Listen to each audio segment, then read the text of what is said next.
फायदा जब अरविंद केजरीवाल के बेल पर जब मामला सारा चल रहा था, तो कोर्ट ने उस बेल को इस आधार पे रिजेक्ट किया है कि जितने सबूत ईडी ने प्रस्तुत किए हैं, उसमें कहीं ना कहीं मुख्यमंत्री की भूमिका पाई जाती है, संदिग्ध है।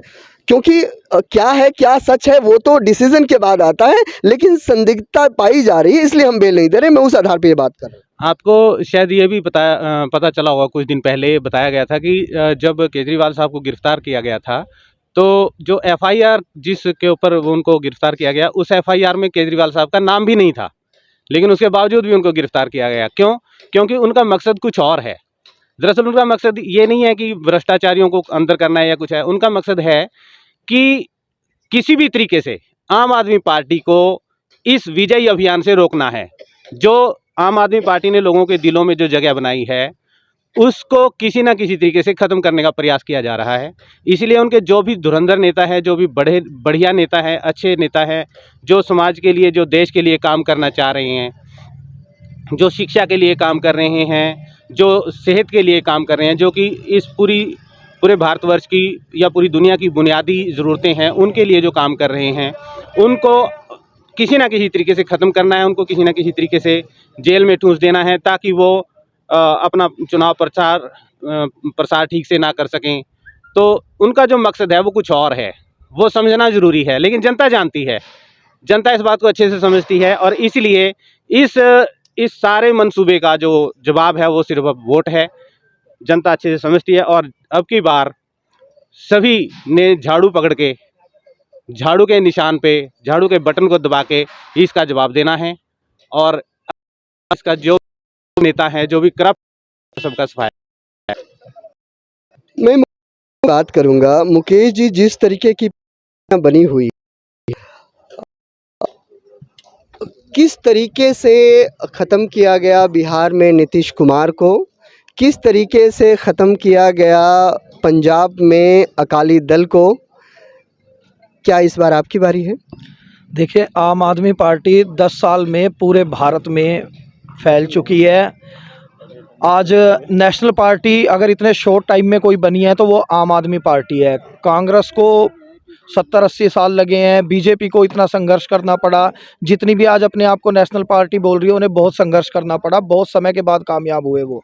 आम आदमी पार्टी आज पूरे भारत में कार्यकर्ता बेस है उसका, और एक बहुत बड़ी पार्टी बन के उभरी है। आम आदमी पार्टी ख़त्म होने वाली पार्टी नहीं है। लेकिन हाँ, आपका जैसे आपने सवाल किया कि क्षेत्रीय पार्टियों को ख़त्म करने का जो बीजेपी का मंसूबा है, क्षेत्रीय जो संघीय ढांचे पे हमारी चोट करने की जो बीजेपी की चेष्टा है, लोग उसको समझ रहे हैं, और लोग बिल्कुल भी इत्तेफाक नहीं रखते हैं।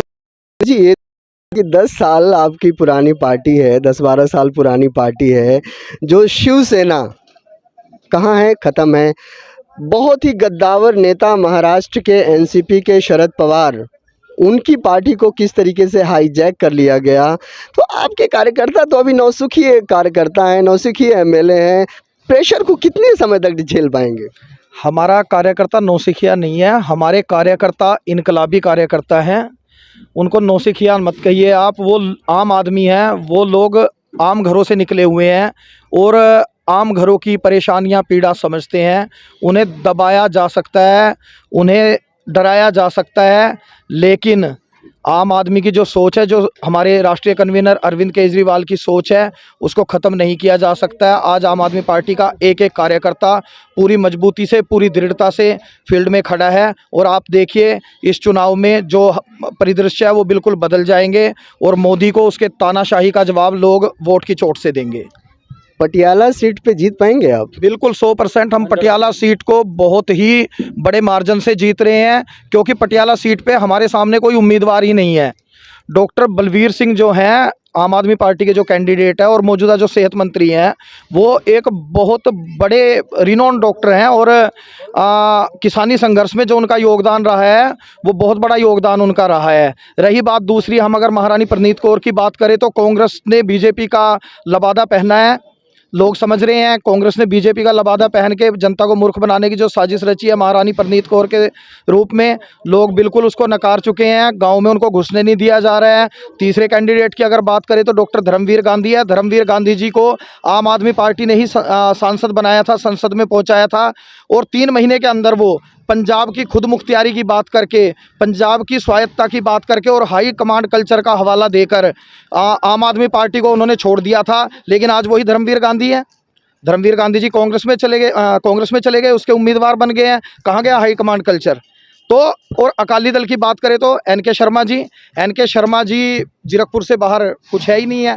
हमारे 9 विधानसभाओं में एमएलए हैं, हमारे मंत्री चुनाव लड़ रहे हैं, और पटियाला सीट हम लोग आज ही जीत चुके हैं, इसमें कोई शक शुबा नहीं है। लेकिन धर्मवीर गांधी के बदलने पर आप जो सवाल खड़ा कर रहे हैं, आप भी तो देखिए, आप भी तो कांग्रेस को इतनी गालियां देते थे पहले, लेकिन आज आप कांग्रेस के साथ ही खड़े हैं। जी नहीं, हम कांग्रेस के साथ नहीं खड़े हैं। जो अलायंस है वो कांग्रेस का अलायंस नहीं है, वो इंडिया का अलायंस है। उसके अंदर बहुत सी पार्टियां हैं, क्षेत्रीय दल है, उसमें सपा है, उसमें कांग्रेस है, उसमें शिवसेना है, उसमें सोरेन जी की पार्टी है। बहुत सारी पार्टियों ने मिलकर जो अलायंस बनाया, आप सिर्फ उसको कांग्रेस का अलायंस नहीं कह सकते। और पंजाब में हमारा कांग्रेस से कोई, किसी भी पार्टी से कोई अलायंस भी नहीं है। लेकिन राष्ट्रीय स्तर पर जब बात आती है देश को बचाने की, वहाँ पे कुछ समझौते करने पड़ते हैं। और इंडिया अलायंस ने ये डिसाइड किया है और एक नीति बनाई है जिसमें सारी पार्टियां एकजुट है। और केंद्र की जो ये भ्रष्ट सरकार है, जो ये तानाशाह सरकार है, इसको इंडिया अलायंस जो है एक मजबूती से इसकी टक्कर में खड़ा है। और देश की जनता जो है इंडिया अलायंस के माध्यम से देश की जो ये मौजूदा सरकार है, केंद्र सरकार, इसको बदल के एक नई सरकार, एक लोक पक्षीय सरकार जो है वो बनाने जा रही है। तो ये जो आम आदमी पार्टी के कार्यकर्ता जो पंजाब में अपने इस उम्मीदों को लेकर, अपनी इस समझ को लेकर इस चुनाव में उतरे हैं, अब देखता है कि आम आदमी पार्टी के कार्यकर्ताओं की ये समझ, ये साहस कितना रंग लाती है और आने वाले समय में पंजाब के कितने सीटों पर यह जीत दिला पाती है। नमस्कार, जय हिंद।